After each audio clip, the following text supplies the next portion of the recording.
इस कोर्स के माध्यम से हम कहीं न कहीं बुद्ध के उस वचनों को या बुद्ध के अनुभव को हम उसी प्रकार से देखने का प्रयास कर रहे हैं, जिस प्रकार से बुद्ध ने हमें अ, दोनों पक्ष या दोनों अनुभव को या हमारे चित्त मन का दोनों जो भाव है या दोनों प्रकार का जो हमारा स्तर है, कार्य है, कर्म है, अ, तो अकुशल भी है और कुशल भी है। अकुशल के अंदर हमारे ध्यान में 5 निवरण है और कुशल में 5 ध्यानांग है। तो दोनों को समझना, दोनों के साथ में रहना और उसकी जागृति के साथ में उसके स्वभाव को या उस पे काम करना, वही सम्यक स्मृति है, वही सम्यक सचेतना है। हाँ? और इसी के साथ हमें हर हमारे अनुभव को परखना है या हर अनुभव के साथ में हमें एक प्रकार से उस अनुभव का आधार जो है वो सम्यक स्मृति और सम्यक समाधि और प्रज्ञा की तरफ ले जाने वाला हो। तो तभी संभव है कि जब हम उसको इन दोनों पक्ष को देखते हैं और उसको समझकर स्वीकार करते हैं। तो अभी तक हमने कुछ न कुछ ज़रूर हमें इस पे प्रकाशित होके हम समझ पा रहे हैं। आज वैसे ही और हम उसी 5 निवरण और 5 अंगों के अनुभव के माध्यम से हम आज का ध्यान करने वाले हैं, जिसमें हम बुद्धानुसति या शाक्य मुनि संदर्शन साधना दोनों को मिक्स करके उसको हम इम्प्लीमेंट करके उसका सराव करने वाले हैं। क्योंकि बुद्धानुसति में बुद्ध के गुण जो है, जो जैसे कि अभी मनीष खानिया ने जो इति पिसो भगवा अरहं सम्मा संबुद्धो विद्याचल संपन्न सुगतो लोक विदु अनुत्तरो, यहाँ से लेके जो आखिरी शब्द बोला गया है वहाँ तक बुद्ध के 9 गुणों का वर्णन उसने किया है। बुद्धानुसति के अभ्यास में बुद्ध ही स्वयं जो 10 प्रकार की अनुस्मृति का अभ्यास या आलंबन या कर्मठान में जो हमारे चित्त को कुशल करने वाली जो विषय है, उस विषय की जो सूची में सबसे पहली जो सूची जो है या विषय है वो बुद्ध है, धम्म है और संघ है। तो बुद्ध यहाँ पे ये ध्यान करना क्यों बताते होंगे और क्या वो इतना हमारे लिए परिणाम कारक हो सकता है क्या? उसका हम ज़्यादा से ज़्यादा लाभ ले सकते हैं क्या? बुद्ध के समय क्या उस प्रकार से लोग देखते थे क्या? उस प्रकार से ध्यान करते थे क्या? जैसे कि हम ज़्यादातर आनापानासति और मैत्री भावना, इन ध्यानों का हम जिक्र करते हैं और उसी के आचरण से हम अपनी मानसिकता को कुशल और शुद्ध करके हम आगे बढ़ना चाहते हैं। लेकिन ये सभी जो ध्यान जो है, जितने भी 40 प्रकार के कर्मठान या विषय जो बताए हैं, सभी ध्यान जो है इसी 4 ध्यान की अवस्था से गुजरते हैं। कोई विषय 2 ध्यान को प्राप्त करता है, कोई 3 ध्यान को प्राप्त करता है, कोई विषय 4 ध्यानों को प्राप्त करता है। तो जैसे विषय की जो क्षमता है और जिस मनुष्य की जो समझने की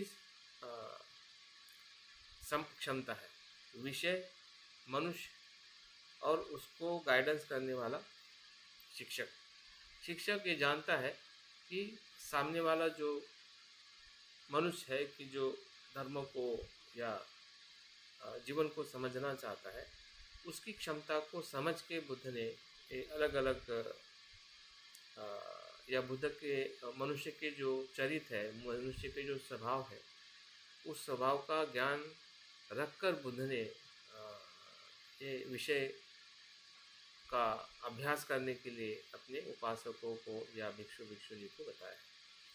तो जैसा हमारा चरित्र है, जैसा हमारा स्वभाव है, उस स्वभाव के आधारित, जैसे कि कोई अच्छा डॉक्टर होता है तो वो ये जानता है कि किस पेशेंट को कितनी दवाई कैसे प्रमाण में, उसकी बीमारी और उसका स्वभाव जानकर वो उसी प्रमाण में उसी प्रकार से उसको ट्रीटमेंट देता है।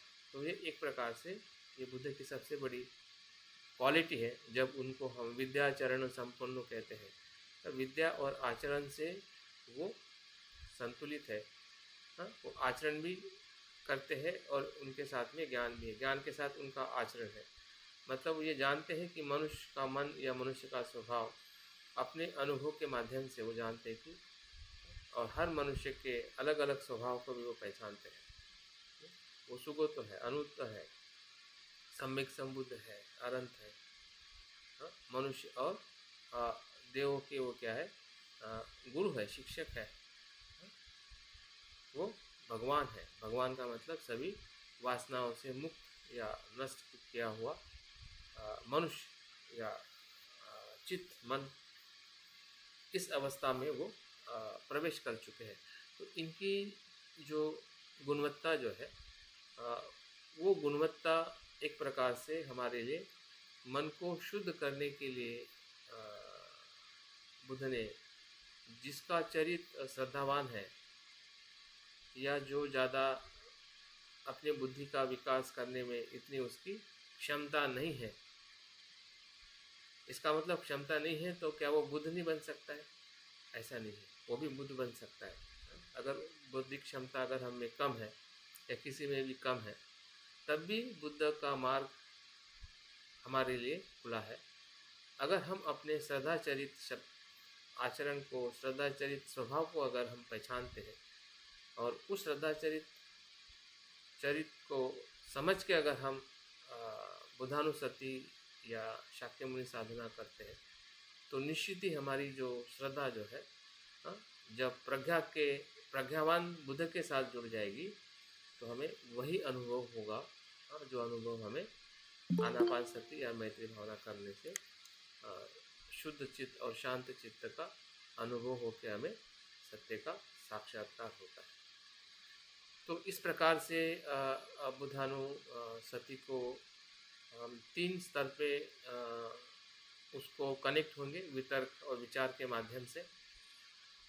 एक तो शब्द को हम एक अपना विषय बनाएंगे, जैसे कि बुद्ध, अरहंत, सम्यक संबुद्ध, इसमें से जो भी शब्द हमें अपने हृदय के पास में या आपको ज़्यादा पसंद है, तो उस शब्द के साथ जुड़ना, क्योंकि शब्द एक विषय है, क्योंकि वो शब्द बुद्ध के चरित्र से आया है या बुद्ध के गुणों को वो रिप्रेजेंट करता है। हमें शब्दों के खेल के साथ खेलना भी है और उसका उपयोग भी करना है, और उस जाल में फंसना भी नहीं है, क्योंकि संज्ञा को ही शब्द कहा जाता है। और संज्ञा 2 प्रकार से हमारे जीवन में कार्य करती है। एक तो वो संज्ञा जो अज्ञान की तरफ ले जाती है, जब हम संज्ञा को, शब्दों को सही तरीके से सुनते नहीं है या उसका अर्थघटन नहीं करते हैं या उसका जो भीतर का जो रहस्य है उसको जब हम नहीं जानते हैं, नहीं देखते हैं, तो वो संज्ञा जो है दुखदायी और हमें अकुशलता के तरफ ले जाते, वो किसी प्रकार का भी शब्द हो। अगर उस शब्द के भीतर उसके स्वभाव को जानते हैं, हाँ, और उसके साथ में अगर हम उस शब्द के साथ में अगर जुड़ जाते हैं, तो हमारी नैया पार हो जाती है। जैसे को मंत्र पठन कहते हैं, मंत्र भी एक शब्द है, लेकिन उस शब्द के भीतर जाने का जो हमारा भाव है, ज्ञान है, हाँ, उसको हम क्या सम्यक दृष्टि से अनित्य या अनात्म के रूप में देखते हुए जब उसको पहचानते हैं, हाँ, संज्ञा को, हमारे विचारों को, तो हम उस शब्द के माध्यम से भी हम अपनी जो चित्त की जो धारा जो है वो संसार से निर्वाण की तरफ लेके जा सकते हैं। इसलिए संज्ञा दोनों स्तर पे हमें अनुभव होती है। जब संज्ञा को हम नित्य देखते हैं, मैं मेरा देखते हैं, तो वो संज्ञा सभी संसार में हमें दुख निर्माण करने वाली होती है। जैसे कि मैं, ये भी संज्ञा है, मेरा, ये भी संज्ञा है।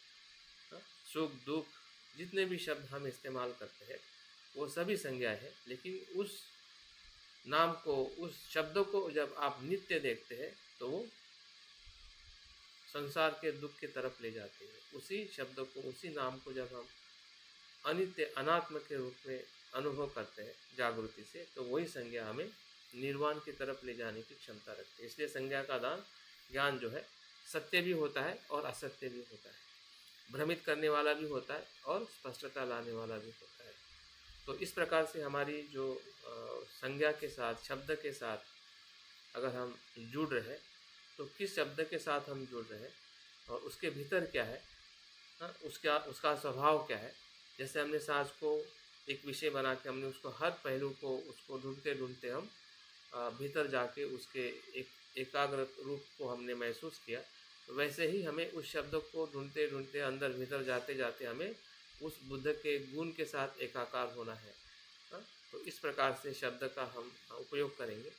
दूसरा है हम शब्द ही नहीं बल्कि बुद्ध का जो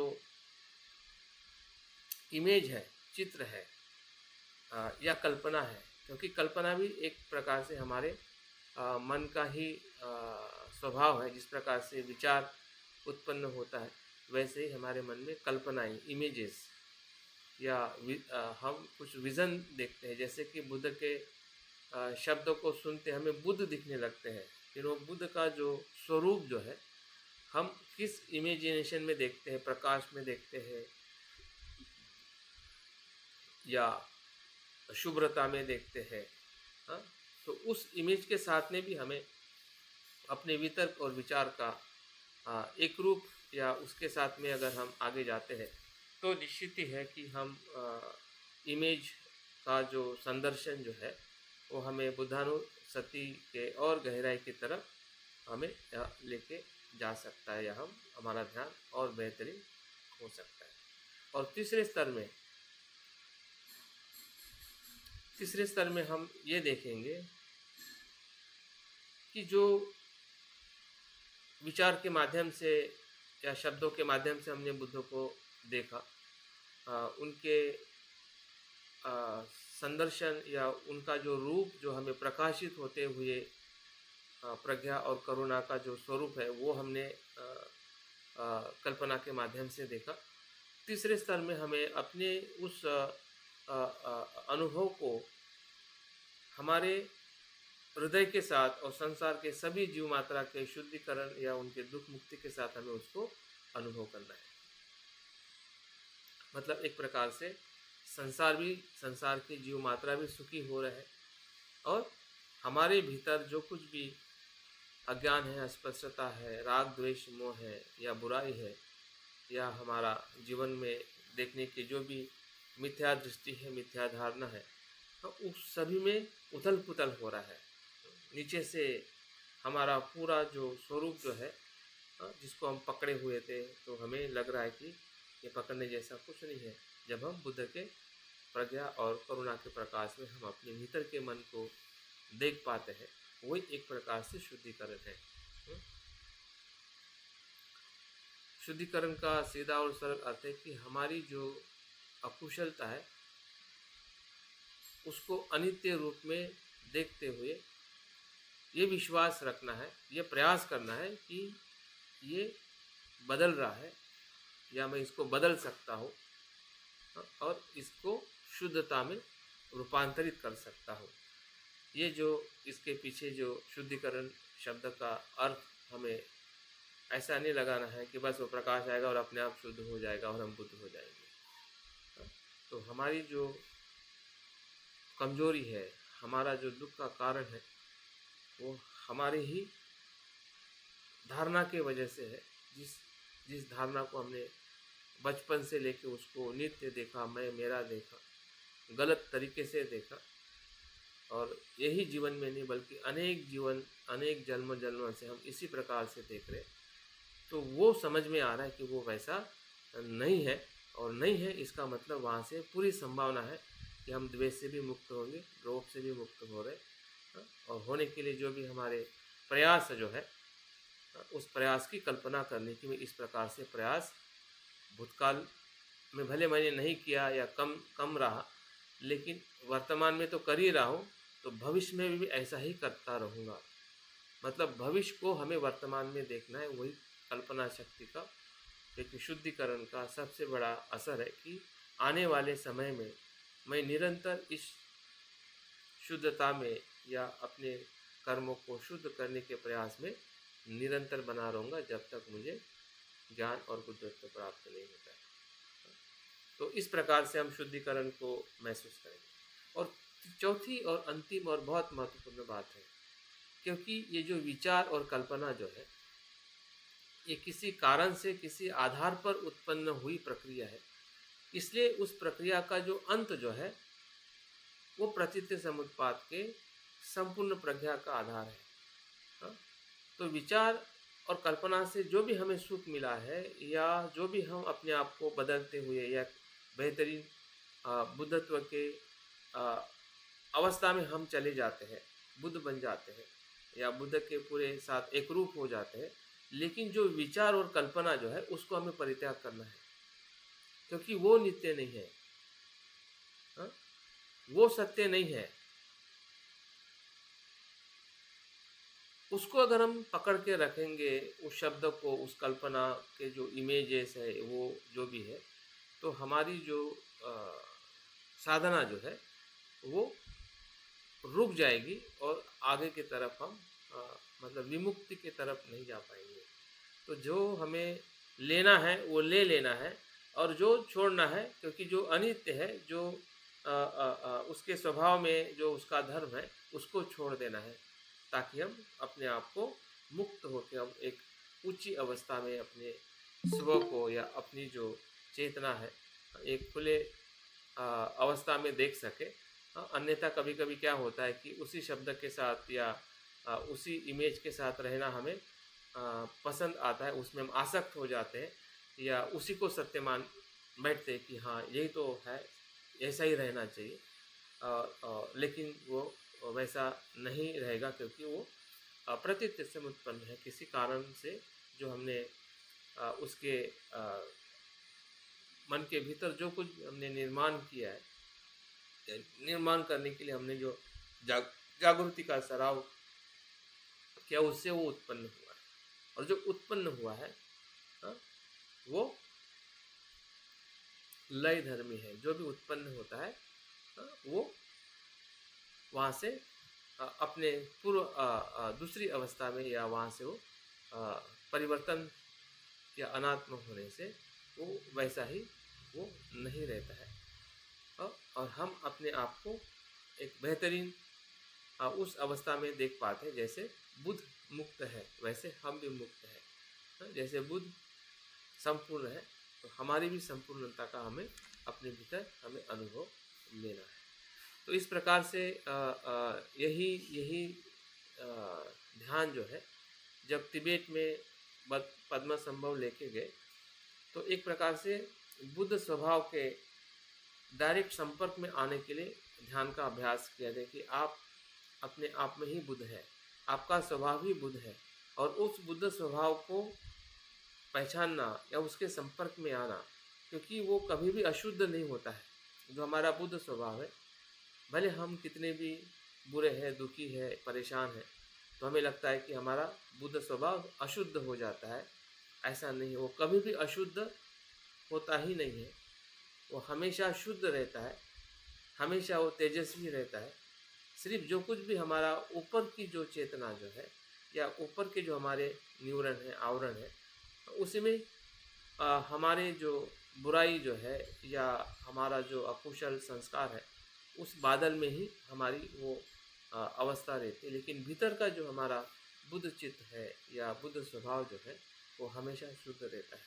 और इसलिए उस शुद्धता के जैसे ही हम संपर्क में आते हैं और हमें लगता है कि मेरे भीतर जो बोधि चित्त या बुद्ध का नेचर जो है वही मैं हूँ, बाकी जितने भी बाहर की जो बातें हैं वो सब अनित्य और अनात्म है, जिससे मैं मुक्त हूँ। वो मुझे ना उसमें मुझे आसक्ति है, ना वो मुझे पकड़ सकते, ना मैं उसको पकड़ सकता हूँ।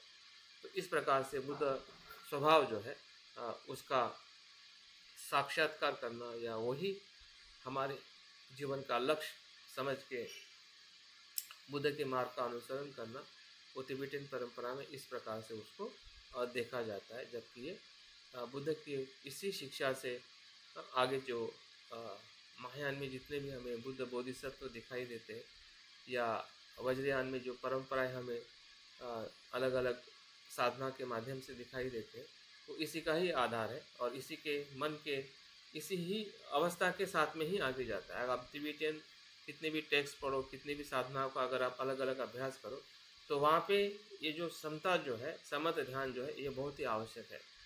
जब तक मन शांत नहीं होगा, जब तक मन एकाग्र नहीं होगा, जब तक मन शुद्ध नहीं होगा, स्थिर नहीं होगा, तब तक बाकी सभी जितनी साधनाएं जो या बुद्ध के संपर्क में आना, बुद्धत्व के अनुभव में आना, ये तभी संभव है कि जब हमारा चित्त जो है शांत और स्थिर और शुद्ध होता है। लेकिन इस साधना का एक विशेष महत्व है कि इसमें दोनों वस्तु संभव हो जाती है कि हमारा मन भी शुद्ध हो जाता है और बुद्ध हो जाता है।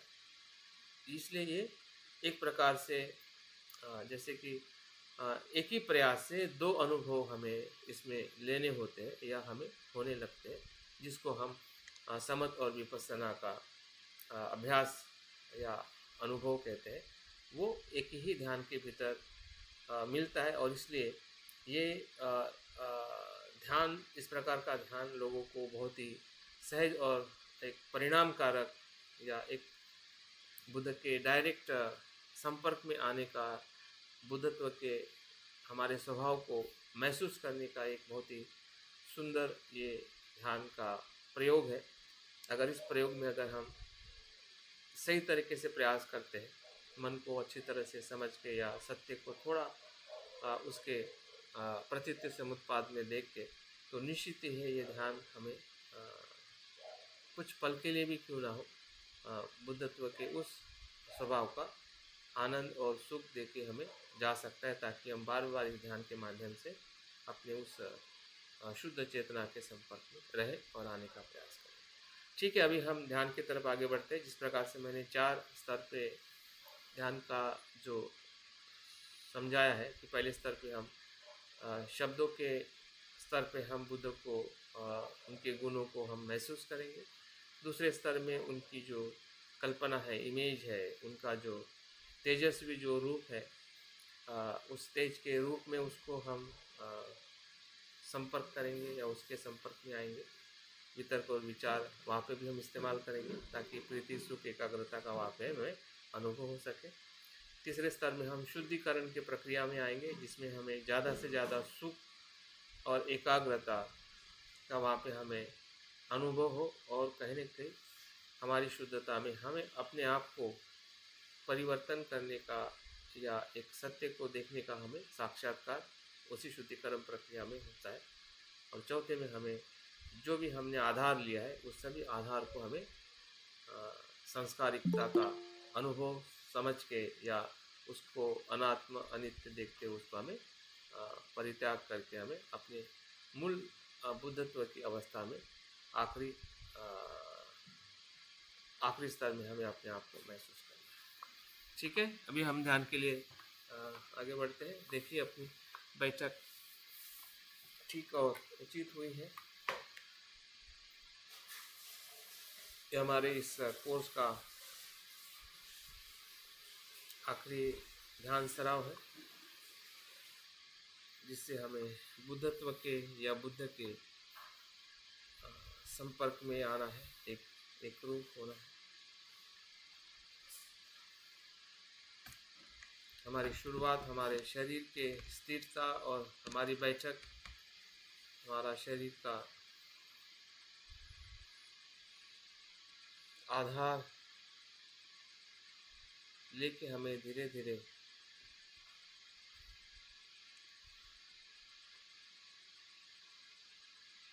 अपने मन को ध्यान के लिए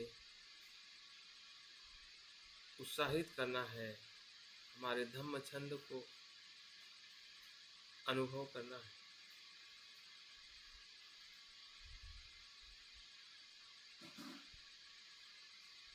ध्यान करने की इच्छा ध्यान करने का उत्साह।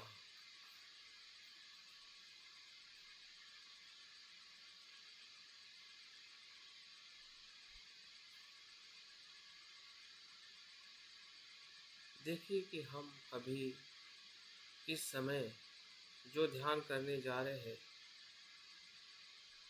उसकी स्पष्टता रखें कि हम ध्यान क्यों और कैसे करने वाले हैं, जिससे हमारा मन स्थिर हो जाए कि हम जिस दिशा में जा रहे हैं, जो ध्यान करने वाले हैं, उसके लिए मेरा मन स्पष्ट है, उत्साहित है और संकल्पबद्ध है।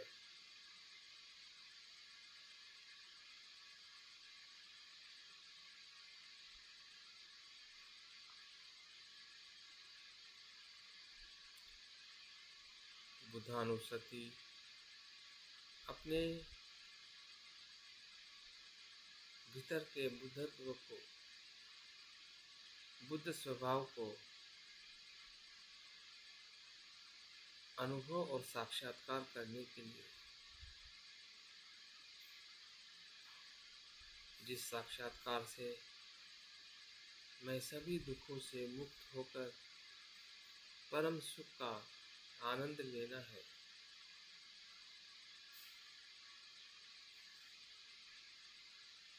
जैसे बुद्ध ने लिया है। अपने बुद्ध गुणों का विकास करके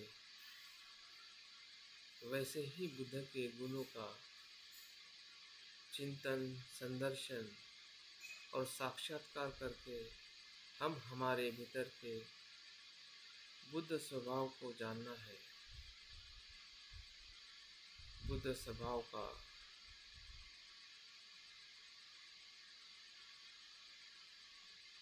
अनुभव लेना है। यही इस ध्यान का उद्देश्य है।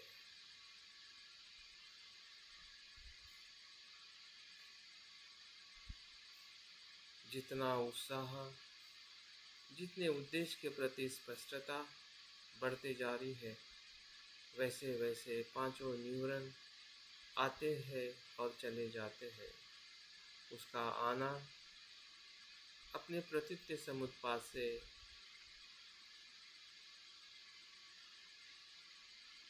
निरंतर बना है। न्यूरॉनों को आने देना है, लेकिन उसके साथ जाना या नहीं जाना, ये हमारे ध्यान के उत्साह और ध्यान की उद्देश्य और संकल्प पर निर्भर है।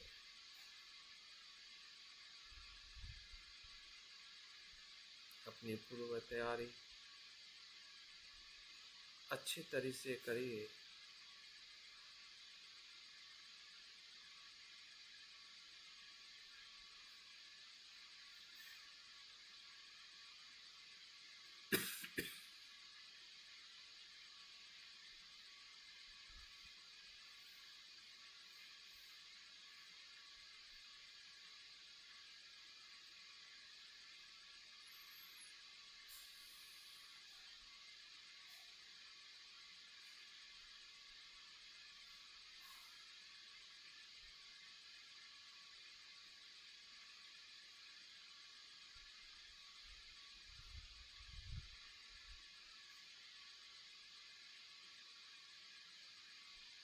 और इसी पूर्व तैयारी से हम अपने प्रवास की तरफ निकल पड़े हैं।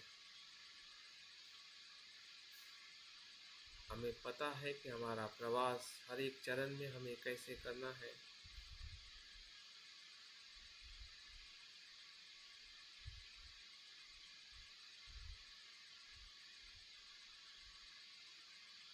अगर बीच में कोई बाधा आ भी जाती है तो उससे हमें घबराना नहीं है।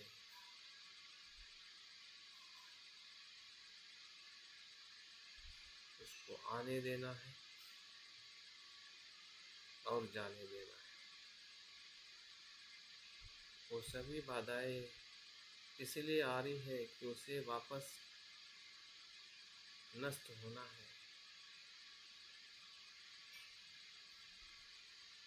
इसलिए उसके पीछे हम ना दौड़े,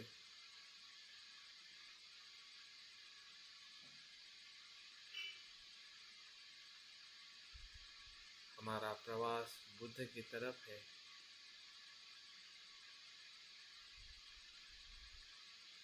बुद्धानुस्मृति, बुद्ध के गुणों की जागृति, बुद्ध के स्वभाव की, बुद्ध के रूप और धर्म काया। चलिए आगे बढ़ते हैं ध्यान के पहले चरण में।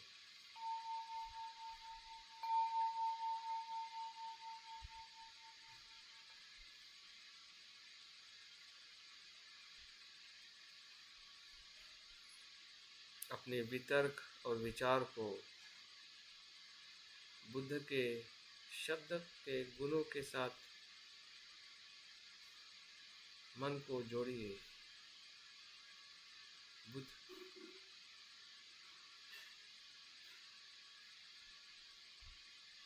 सम्यक संबुद्ध है, अनंत है, सुगत है, विद्याचरण है, भगवंत है,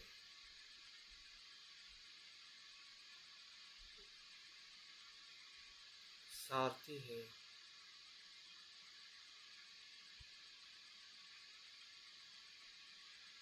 इन किसी भी गुणों को किसी भी शब्द के साथ जुड़ जाइए और उस शब्द को बार बार स्मरण करें।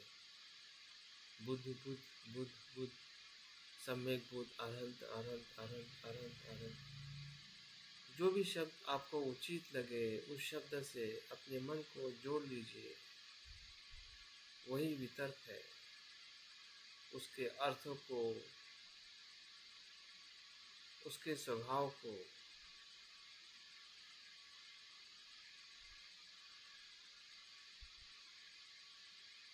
उसके भीतर जाके समझिए कि वो शब्द का अर्थ क्या है। ये बुद्ध का गुण इस शब्दों में कितना समाया हुआ है। क्या शब्द ही बुद्ध है या उस शब्द से अपार जो उनकी प्रज्ञा है, उनकी करुणा है, उनकी मैत्री है, उनका ज्ञान है, उनका बल है। क्या है उसके शब्द के भीतर? बुद्ध के अनंत गुण हैं।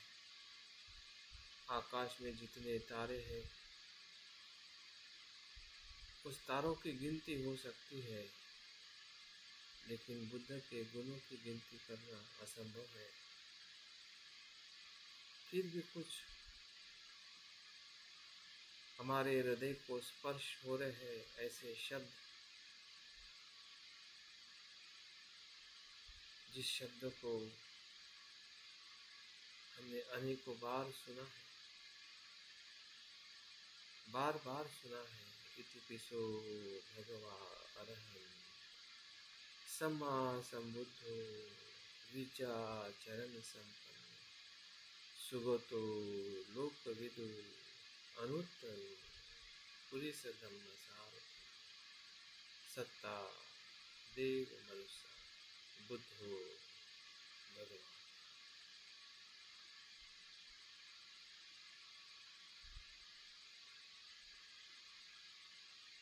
जैसे जैसे हम स्मरण कर रहे हैं, मन ही मन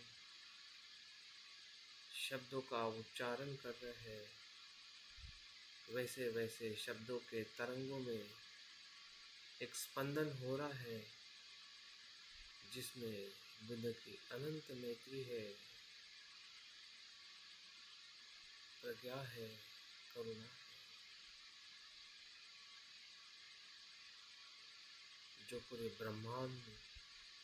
ब्रह्मांड से भी पर जो अस्तित्व बुद्ध ने देखा है या बुद्ध के गुणों में वर्णित है, जिसको शब्दों में कहा जाता है लेकिन उसको शब्दों में समाया नहीं जाता, क्योंकि वो असीम शब्दों से पर है।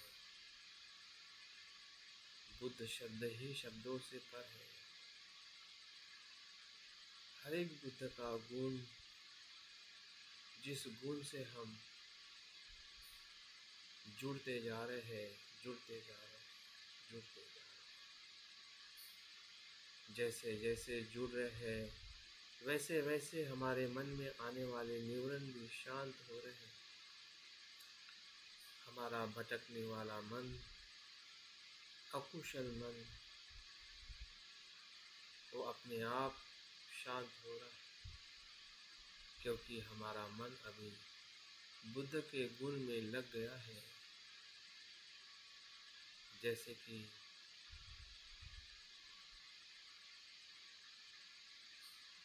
दो वस्तु का मिलन,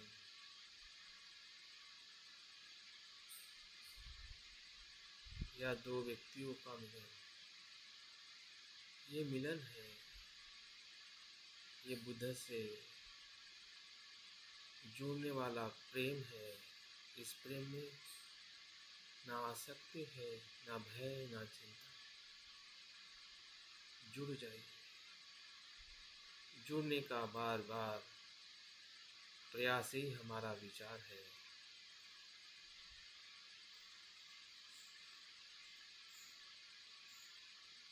हम उस गुणों के भीतर स्थिर होते जा रहे हैं। हर एक शब्द, हर एक गुण जो हमारे स्मृति में, हमारे शब्द में, हमारे मन की संज्ञा में महसूस हो रहा है, उसी का ही मंथन हो रहा है। इतिपिसो भगवान सम्मा संबुद्धो विद्याचरण संपन्नो सुगतो लोकजितो पुलिस सत्ता देव मनुष्य बुद्धो भगवान। इस 8 या 9 गुणों को बार बार मन ही मन स्मरण करे।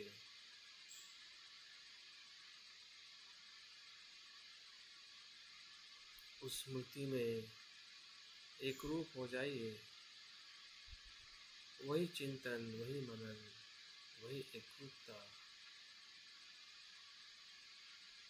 बुद्ध से जुड़ने की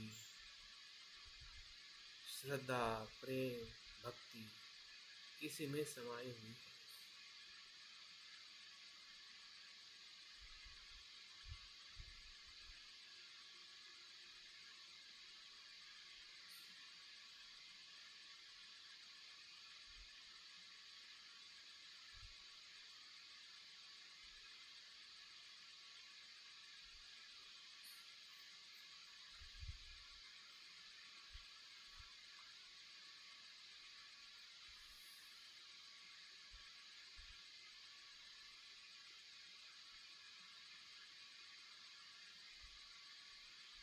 जितना वितर्क और विचार सक्षम होते हुए उसका रूपांतरण प्रीति, सुख और एकाग्रता में भी हमें अनुभव हो रहा है। हम ध्यान की पहली अवस्था में अपने आप को, अपने चित्त को अनुभव कर रहे हैं।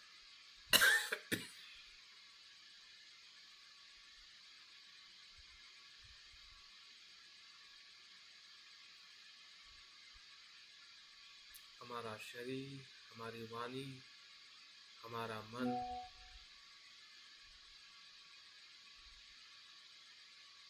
हमारी जागृति सब कुछ एक ही दिशा में बह रही है।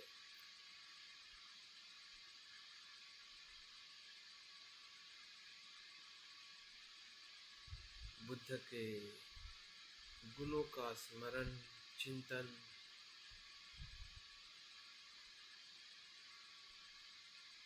उनके भीतर की तरंगों का पूरे शरीर में अनुभव, वाणी में अनुभव, मन की जागृति में।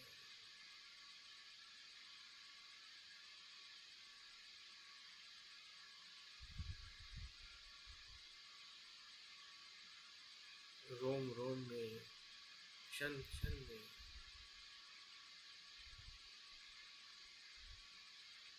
हर एक विचार में बुद्ध ही बुद्ध है।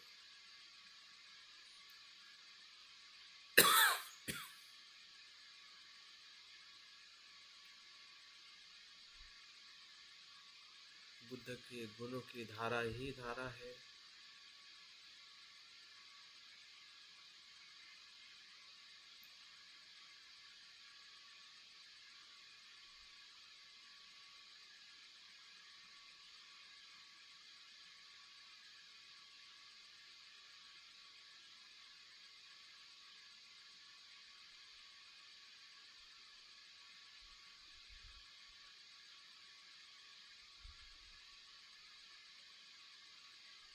ईसो भगवा अरहंत सम्मा संबुद्धो विद्याचरण संपन्नो सुगतो लोकविदु पुरी से ब्रह्म सत्ता देव बुद्धो भगवान।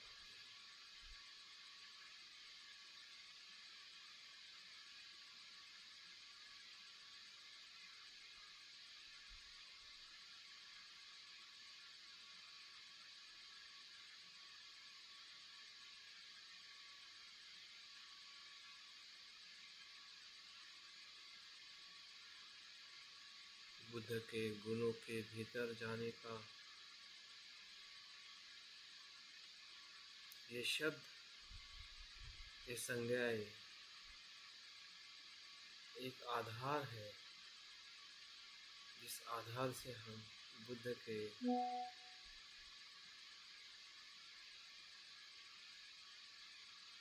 रूप काया को, धर्म काया को अनुभव कर रहे हैं। यही बुद्ध का शरीर है, यही बुद्ध की काया है, अनंत गुणों से भरी हुई, जिसको हम देख रहे हैं, जिसका विचार स्थिर हुआ है, जिसमें प्रीति, सुख और एकाग्रता का अनुभव हुआ है।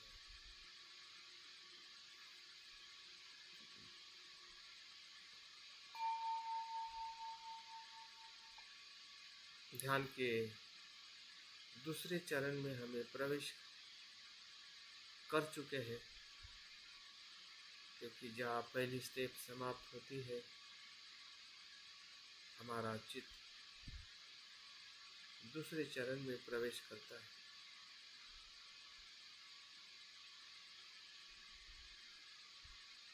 पहले चरण के कुछ अनुभव दूसरे चरण में हमें सहायकारक होते हैं।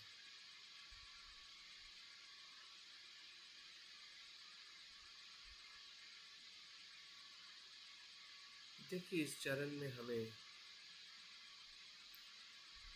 बुद्ध की कल्पना, इमेज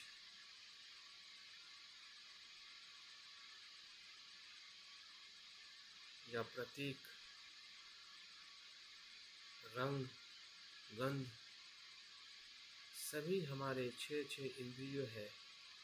उस सभी 6 इंद्रियों से जो हमारा चित्त भौतिक जगत में आनंदित और सुख का अनुभव लेता है, उसी इंद्रियों का हमें बुद्ध को देखने के लिए अनुभव करना है। बुद्ध का रूप मन की आंखों से देखे, जिस गुणों का हमने मंथन चिंतन किया है, उसी के अनुभव से ही ये चित्त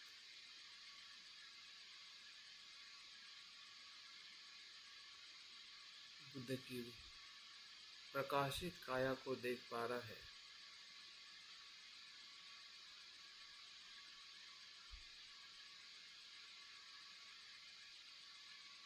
जो बुद्ध की काया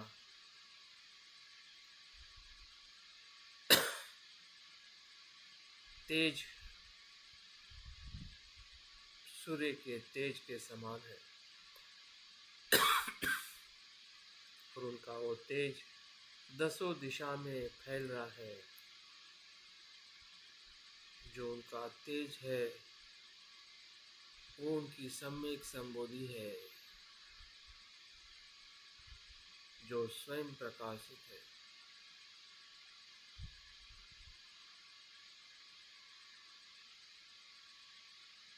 दस बलों से पूर्ण है।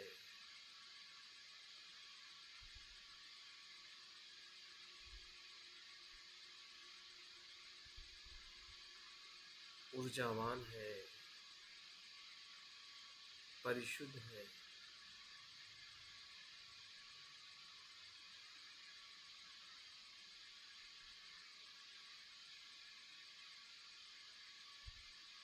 और जो उनका प्रकाश है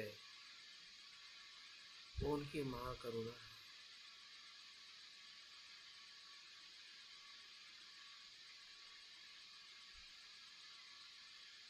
जो संसार के दसों दिशा में सभी सत्वों से जुड़ने की उनकी चित्त की वो क्षमता है, जो असीमता का अनुभव है।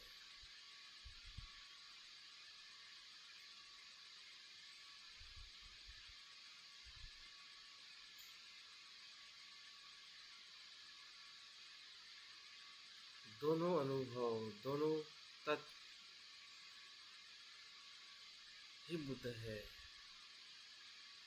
बुद्ध में दोनों तत्व, दोनों गुण समाविष्ट होते हैं।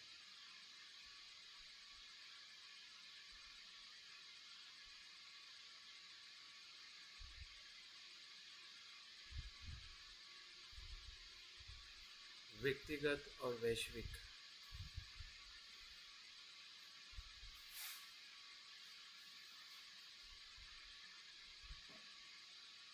दोनों अभिन्न है। अभिन्न है वही बुद्ध है, सम्यक संबुद्ध है, जिसका हमें संदर्शन हो रहा है। हमारे मन के चक्षु से उस कल्पना के आधार पर उसे हम वैसे ही देख रहे हैं जैसे उनका गुणों का अस्तित्व।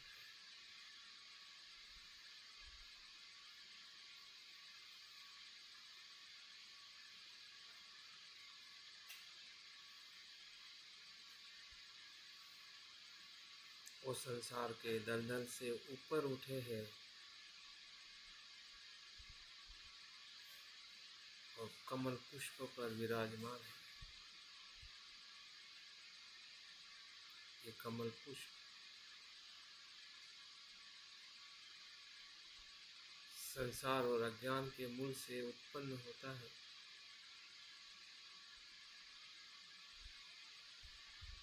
लेकिन उसका विकास संसार के ऊपर और विमुक्त अवस्था में होता है। यही बुद्ध की भूमि है, जिस अनासक्ति में वे अनंत गुणों के अनुभव को प्राप्त करते हैं।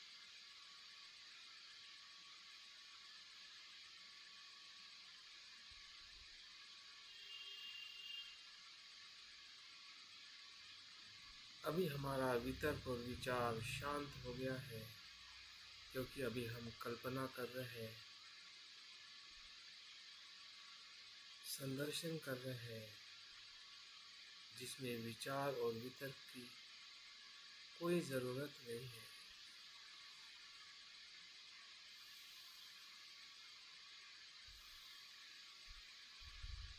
वहाँ पे सिर्फ प्रीति, सुख और एकाग्रता का अनुभव है। असीम आनंद, जैसे कि हम पहली बार बुद्ध से मिल रहे हैं, बुद्ध को देख रहे हैं, बुद्ध की उपस्थिति हमारे चित्त में उत्पन्न हुई है, विकसित हुई है।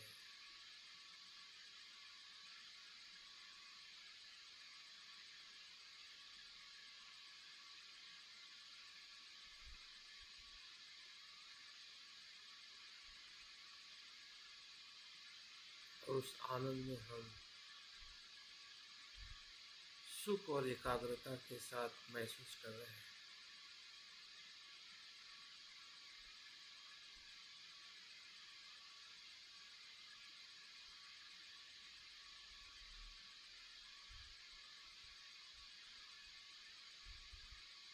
बुद्ध हमारे ही चित्त में उत्पन्न हुए हैं,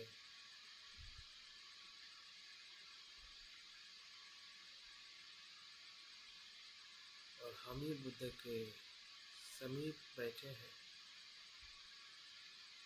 और उनके रूप को देख रहे हैं,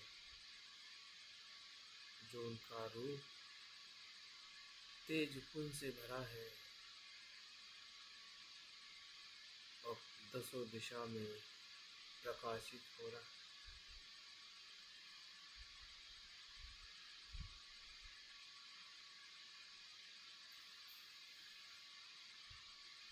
और ये प्रकाश संसार के सभी जीव सत्वों के हृदय में प्रवेश कर रहा है, जैसे कि सूर्य का प्रकाश संसार के कोने कोने में फैल जाता है और सभी जीव मात्रा को जीवन और सुख देता है।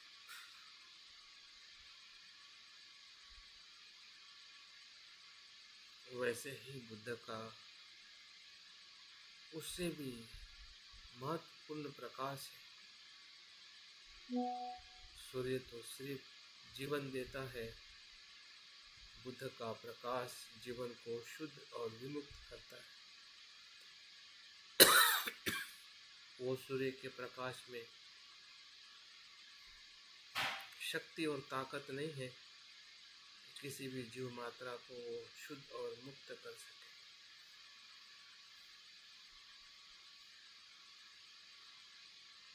ये बुद्ध के प्रकाश में ही संभव है।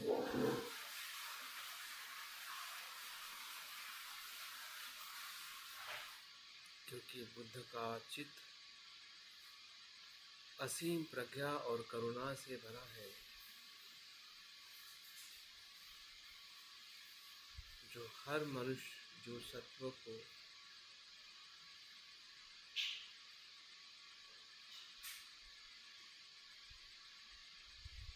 दुख से मुक्त होने का मार्ग दिखाता है। क्योंकि वो जानते हैं कि सत्य किस कारण से दुखी है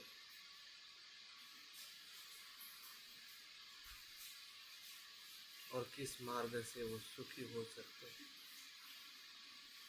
यही बुद्ध की प्रज्ञा और असीम करुणा है, जिसके कारण संसार के सभी जीवमात्र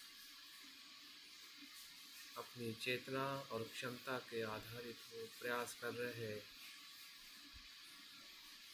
दुख से मुक्त होने का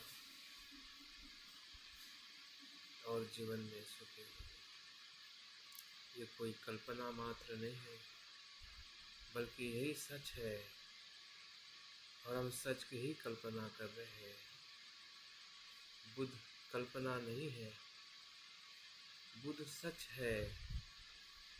हमारा मन उसे कल्पना से देखने की कोशिश कर रहा है, समझने की कोशिश कर रहा है, उसके साथ जुड़ने की कोशिश कर रहा है। ये हमारी कल्पना शक्ति है। बुद्ध तो सत्य है, सत्य है, सत्य है।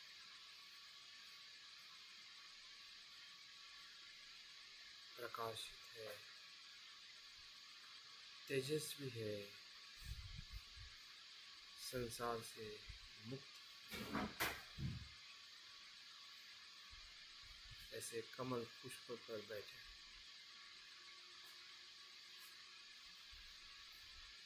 देखिए, ये चित्र, ये संदर्शन, ये कल्पना अद्भुत है, प्रसन्न और सुख देने वाली है। चित्त को स्थिर और शांत करने वाली।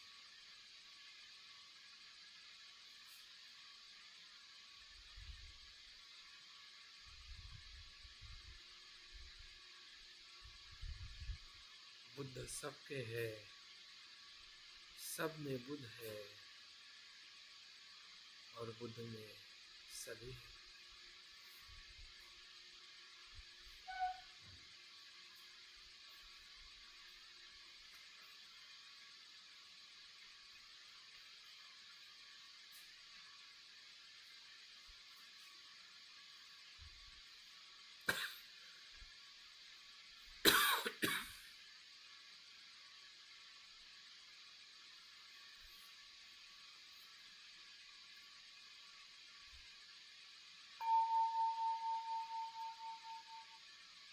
ध्यान के तीसरे और महत्वपूर्ण चरण में हम प्रवेश करने के लिए तैयार हैं, क्योंकि हमें प्रीति, सुख और एकाग्रता का अनुभव ही हमें आगे ले जाता है। बुद्ध के इस असीम प्रकाश के केंद्र में हम बैठे हैं।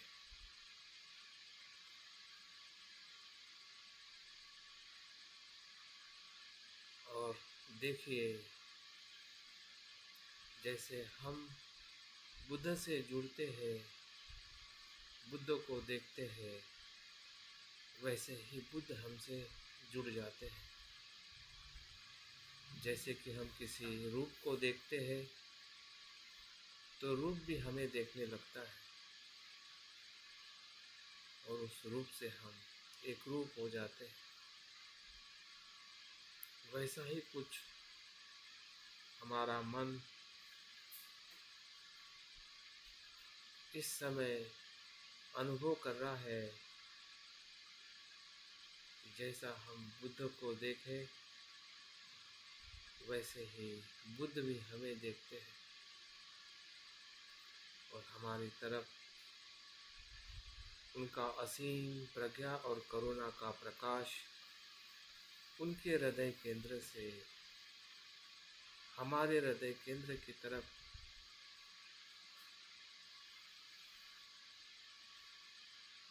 एक अनंत गति से हमारी तरफ आता है। भले कितनी भी दूरी हो, कितने भी बुद्ध हमसे दूर है या हम बुद्ध से दूर है, फिर भी उनका असीम प्रज्ञा और करुणा का प्रकाश पुंज हमारी तरफ गतिशील हो गया है और प्रकाश का स्पर्श हमारे हृदय केंद्र को भेदते हुए हमारे मस्तिष्क के भीतर जो कुछ भी हमारे विचार है, कल्पना है, अज्ञान है, लोभ है, द्वेष है, बुराई है, अच्छाई है, सुख है, दुख है, भय है, चिंता है,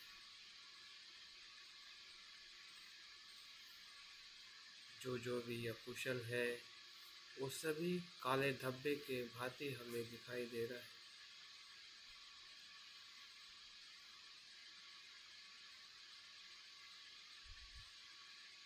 और जो भी हमारे भीतर अच्छा है वो शुद्ध रूप में दिखाई दे रहा है। दोनों स्वभाव, दोनों संस्कार, दोनों कर्म और उसके परिणाम, सब कुछ जैसे कि हम एक अंधेरी खोली में दिया ले जाते हैं और उस दिए के प्रकाश में उस खजाने के भीतर हमें सब कुछ जैसा है वैसा दिखने लगता है।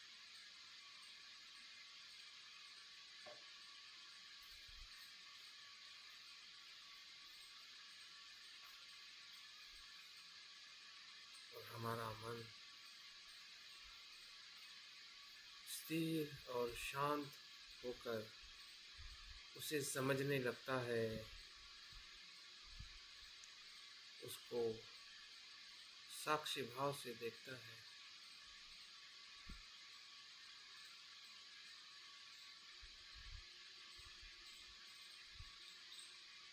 यही हमारी प्रज्ञा का अनुभव है, जो बुद्ध की प्रज्ञा का प्रकाश हमें जैसा है वैसा देखने के लिए मदद कर रहा है और हम वैसा ही देख पा रहे हैं। यथार्थ जैसा है वैसा। लोभ है तो लोभ को लोभ करके देखे, द्वेष है द्वेष को द्वेष करके देखे। भागिए मत, डरिए मत। बुद्ध की असीम करुणा है। देखिए उस लोभ, द्वेष, भय, चिंता के जो भी काले बादल है उस पे और बुद्ध का प्रकाश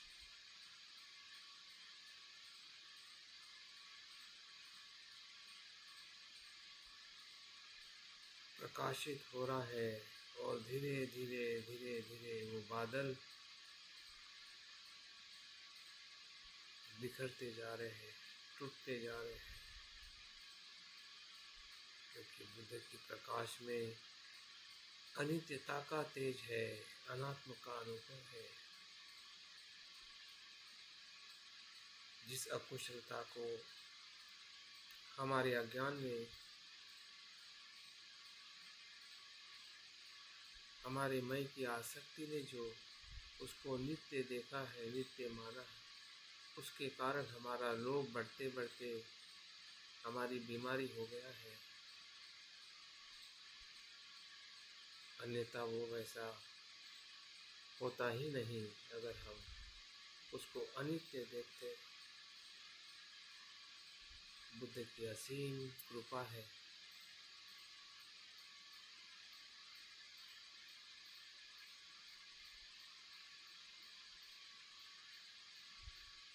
असीम करुणा है।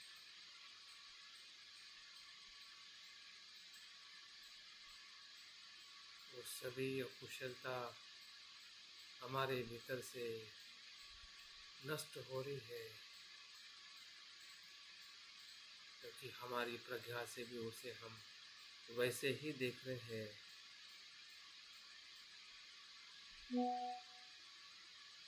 वो अनित्य है, उसको मैं बदलूंगा, बदल रहा है, आने वाले समय में पूरी तरह से बदल दूंगा।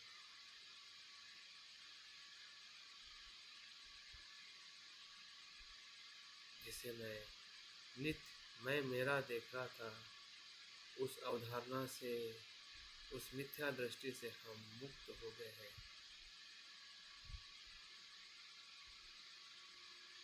शरीर को देखने की दृष्टि बदल गई है। ये शरीर है लेकिन ये शरीर मैं नहीं हूँ। ये वेदनाएं हैं लेकिन मैं वेदना नहीं हूँ। ये चित्त है, लेकिन चित्त मैं नहीं हूँ। चित्त उत्पन्न धर्म है, कल्पनाएं है, विचार है, लेकिन विचार मैं नहीं। ये जो कुछ भी है वो सभी प्रतीत्य से उत्पन्न है, अनित्य है, अनात्म। ये अपने प्रत्यय से उत्पन्न होते हैं और लय होके दूसरे अनुभव में ले जाते हैं।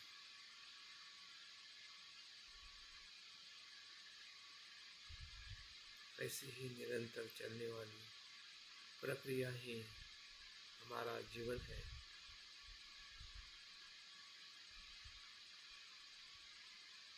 जिसमें ना मैं है ना मेरा है, कर्म है, अस्तित्व है, सब कुछ है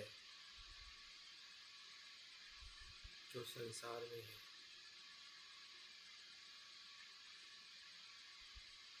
लेकिन मैं और मेरा भ्रम है, अज्ञान है। यही दुख का कारण है, जिसे मैं समझ रहा हूँ, समझ गया हूँ और मुक्त हो गया हूँ उस मैं से, मैं की धारणा से। मेरा मैं तो असीम है, शुद्ध है, अनंत प्रज्ञा और करुणा से भरा है। यही मेरा बुद्ध स्वभाव है, जो बुद्ध के प्रकाश में हम हमारे भीतर के बुद्ध स्वभाव को देख पा रहे हैं। और देखते देखते हम स्वयं बुद्ध हो गए हैं। हमारी काया, वाचा और मन बुद्धमय है,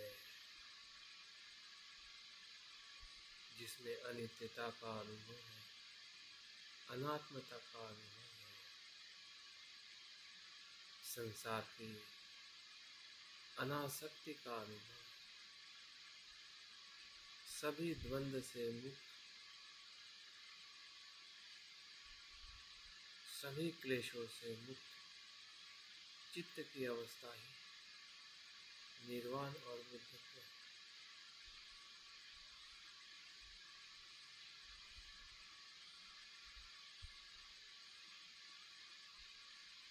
मैं अभी वो पहले का मैं नहीं हूँ, अभी तो मैं बुद्धमय हूँ। मैं में बुद्धत्व है, जो चित्त, जो मन, सभी मनुष्य, सभी चेतनाओं से जुड़ा है, जिसमें ना राग है, ना द्वेष, ना ज्ञान। ऐसा चित्त मैं हूँ।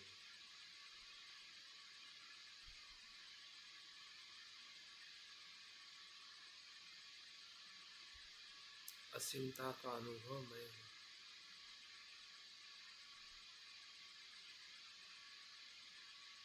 अद्वैत का अनुभव मैं हूँ।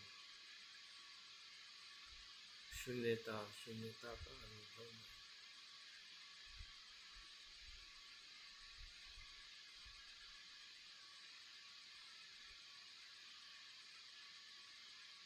जैसे बुद्ध वैसा मैं, जैसा मैं वैसे बुद्ध।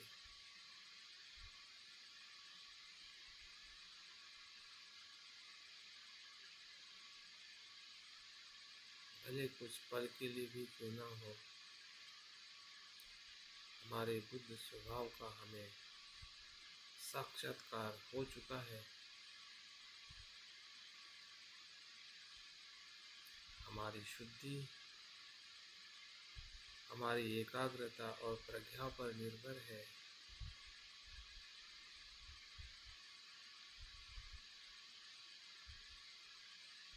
जिससे हमने अस्तित्व को साक्षी भाव से देख के हम शुद्ध और विमुक्त हो गए हैं।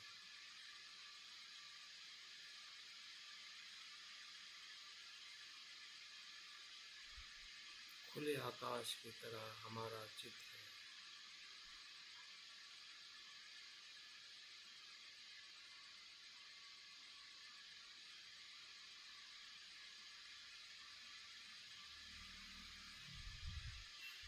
जिसमें ना जन्म है ना मृत्यु,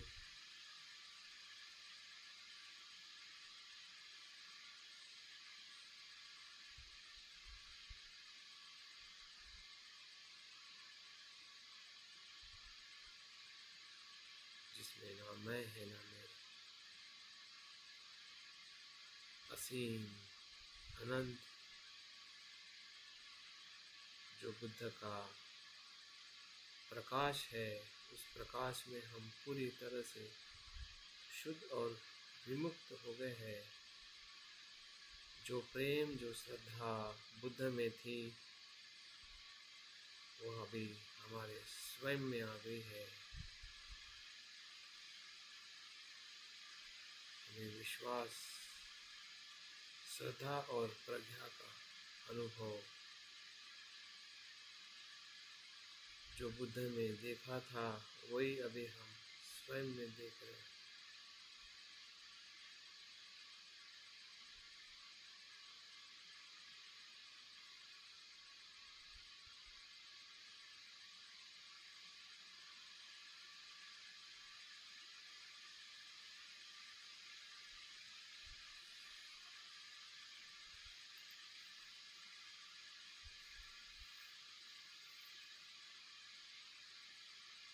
यही ध्यान की चौथी अवस्था से लौकिक चित्त और कुशल चित्त से लोकोत्तर चित्त का अनुभव है।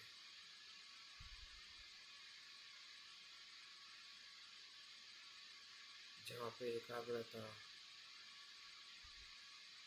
उपेक्षा में परिवर्तित हो जाती है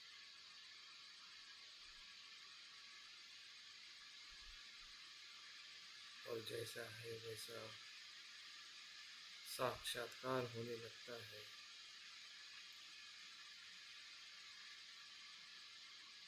वही लोकोत्तर चित्त बुद्ध का चित्त है,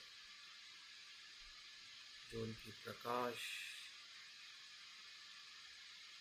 उनके तेज से हमें अनुभव हो रहा है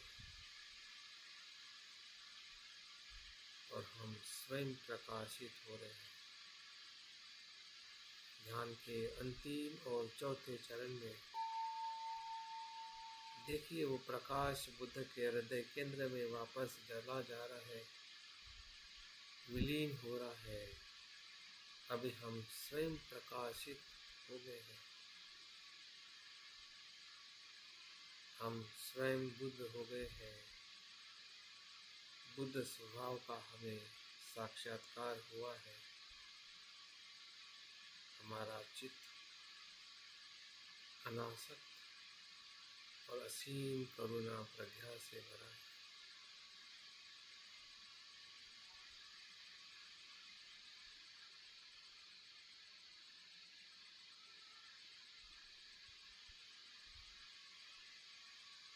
बुद्ध का वो प्रकाश उनके शरीर में और तेजस्विता का अनुभव दे रहा है और वो बुद्ध और उनका तेजस्वी स्वरूप उस कमल पुष्प में विलीन हो रहा है। जैसे हमने निर्माण किया था, उसका धीरे धीरे विघटन करते हुए हमें प्रतीत्य समुत्पाद के अनुभव को महसूस करना है कि जो निर्माण होता है अपने प्रत्ययों से, और प्रत्यय धीरे धीरे अनित्य होने से विलीन होके वो शून्यता का अनुभव मिल जाता है। वो कमल पुष्प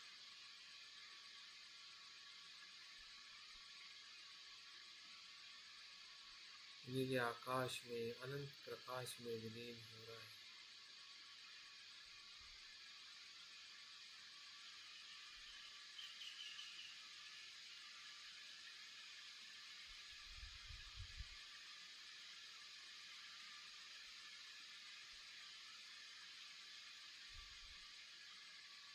धीरे धीरे हम अपने काया की स्मृति, सांस के स्मृति के साथ हम अपनी पूर्व अवस्था में आते हैं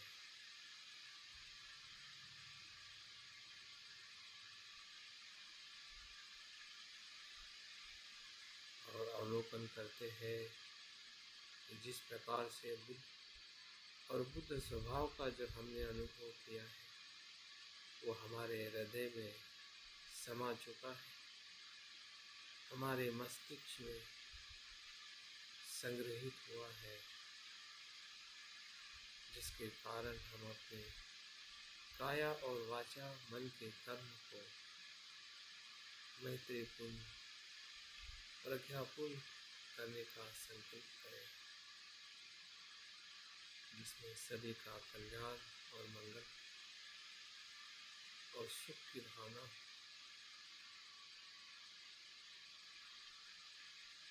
सबे सता सुखी होइतु, सबे सता सुखी होइतु, सबे सता सुखी।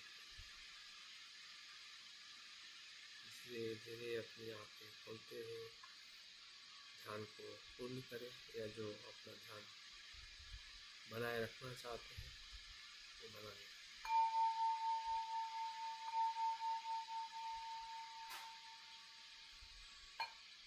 बहुत बहुत साधुवाद आपकी सराह में बने रहो और आज धन्यवाद।